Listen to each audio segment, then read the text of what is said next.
This year marks 25 years of Berserk 1997, and what's a better way to celebrate that than talk about the masterpiece that is Berserk 2016? But that just honestly sounds boring as hell. So instead, what I'll do is take the perspective of a Berserk newcomer. Someone who hasn't seen a single chapter of the manga or any episodes of the adaptations. I'll be judging the whole body of work as if I've never felt the calming stroke of Griffith's. Okay, I'm sorry. But seriously, I'll be judging Berserk 2016 as if I've never felt the gentle brilliance of Berserk. Before I do that though, please be sure to leave a like on this video if you find yourself enjoying, and also subscribe for more anime stuffs. And yeah, let's get straight into it. Episode 1. For episode 1, we start off with some lovely visuals of something cool. Not really sure what it is. But then we get to see some soldiers discover a body of water and an oil spill of lean. Super cool monologue and Guts looking all... okay.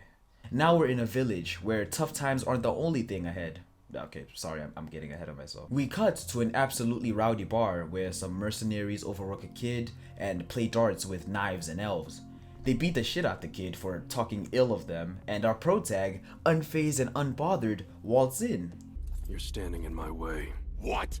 He beats the shit out of everyone and... wait. Why is the guy who was at the door now somehow fighting him now? Wait, I mean, did he repent now and see the error in his ways since he's helping him in like the very next scene? Anyway, we get a story of this guy's son who died in the war, but Guts' response sounds so fake deep and so edgy, it's cool. And how's that? No matter the cause, he died doing what he wanted.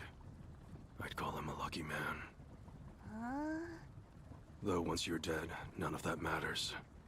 They get ambushed by some monsters and now the daughter's dead. Her corpse gets possessed and at a very reasonable pace, she goes in to shank Guts' gut.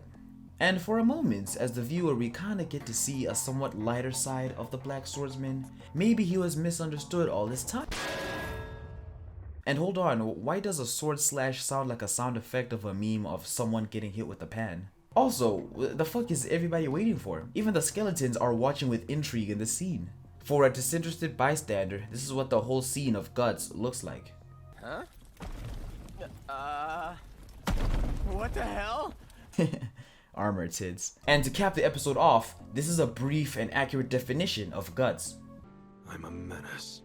Now for episode 2, Guts is surrounded and gets captured for allegedly mass murdering. I mean, they ain't wrong, but what if his body had like blood because he bruised easy?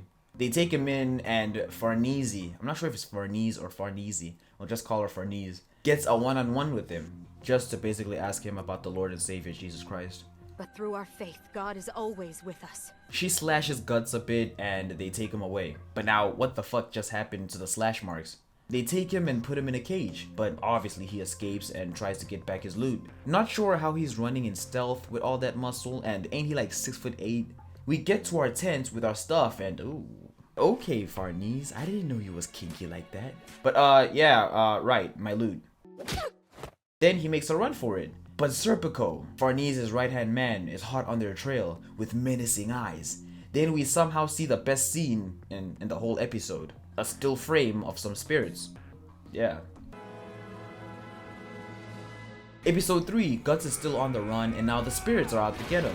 But wait, how is a slashing of spirits making this sound? Or even a sound at all? While Guts is trying to basically protect everyone, Farnese gets groped by, the fuck is this thing? And a horse. A very, very menacing horse. As an innocent, God-fearing lady, she obviously can't believe her eyes, and battles her own mental and emotional demons, which then results to her telling Guts to jack her off with a sword. Episode 4, we get a vision of Casca being in trouble. What was the point of this camera angle though? We go back to some kids and an old guy who makes swords. Farnese's army are escorting some big blockhead dude who casually kills some other dude with the Bible.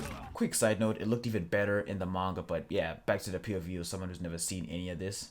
That poor soul. They were getting ambushed and most of the perpetrators got killed. Oh snap, there's Casca, the girl Guts is looking for. She's basically sped and she gets adopted by how can I say this? An OnlyFans model, but with physical subscriptions and interactions. So the only viruses caught by these pirates are actually life-threatening. Episode 5. The kid that got beat up by those mercenaries is now swindling some other folks, but got caught lacking by even more of them. But then, they get caught lacking by a gang called the Kushan, and even they get caught lacking by Guts.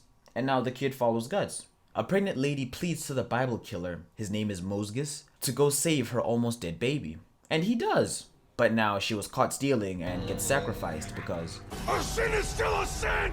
one of the IRL OnlyFans models is sick, both mentally and healthically, but she still has the time to roast Casca as she's literally oozing blood. Luca talked to a doctor. He said if the bad blood gets as far as my brain, then I'll become adult. I wonder if I'll act the same way you do. We see Guts again and some more spirits, but they're on some wheels, so the daily torment comes in full rotation. Episode 6, we meet a skeleton guy who's friends with Guts. Jesus Christ, that fog is garbage. Farnese is getting called trash behind her back. Literally, like if she were to turn around and make fun of their pantaloons or something. I don't know what was a reasonable diss around this time period. But yeah, she could have totally done that. Ew. So all torturers look that nasty? Never mind. The Bible killer Mosgus is so devoted to the Lord that he does 1,000 burpees in his name a day, but without the jumping, and his face is made out of titanium. The OnlyFans model, whose name I don't remember for the life in me, he calls out her favorite customer for having no hose and for loving a sick girl. Then go ahead and screw me! So to prove his love, she makes him do what any normal girl in this era would do. Force him to join an orgy, please a goat-headed man, and drink human soup. Also, on their way there, how do you walk on a beach and not turn around and look behind you? Y'all are just weird. Uh-oh, the models are having a hoe-off. Blondie draws first infected blood, then the ginger goes full slap combo and a spanking to set her straight. And Casca, who was following them, gets, hey, no, not on this channel. Almost all of them die though, and they think she's a witch. Episode 7. Why the fuck is every old and poor NPC in Berserk always hating? Casca and Blondie make a run for it after the witch allegations, and Guts was actually so close to catching her. And more we see how much of a bitch Blondie is. They were about to get sacrificed, but they get saved. And now the army, Goatman, some monsters that look exactly the same, and Guts are there. Since Goatman is OP now and is about to, hey, yo, is that a, do I need to censor this? Oh nah, he got over circumcised. Episode 8, the girls escape just to get captured again, and Serpico, Farnese's right hand man, confronts Guts. He tried doing a little monologue thing, but Guts was no talk, just hands. Okay, back to Blondie. She lets Casca get taken away in her loony state, but they end up choosing her since she was a cowardly bitch. I mean, how can you even like her? Episode 9, the priest and his lackeys drank Bible brand Red Bull. They still plan to sacrifice Casca the witch, while Skeleton Guy saves one of the OnlyFans models, only for her to get swiped and spice-talked by a philosophical egg. Episode 10, Guts is fighting and, hold on. If the spike were on the inside and the outside, shouldn't Guts be dead?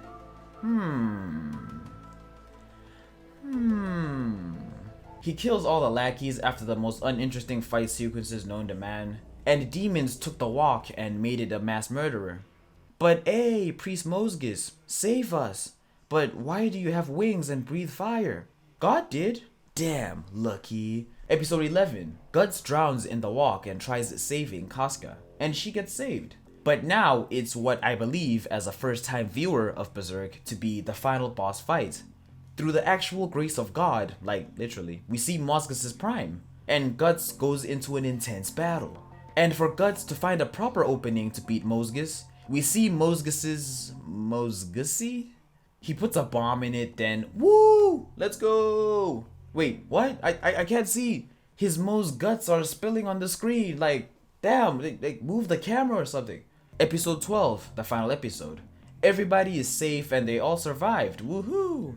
But they get ambushed again by the Kushan, and we meet some beautiful guy who Guts hates. Who and what is this one-horned creature, and why is it relevant in the last episode of this one-season piece of media? Oh, okay then, as we watch them fly away to the sunset, ignoring me.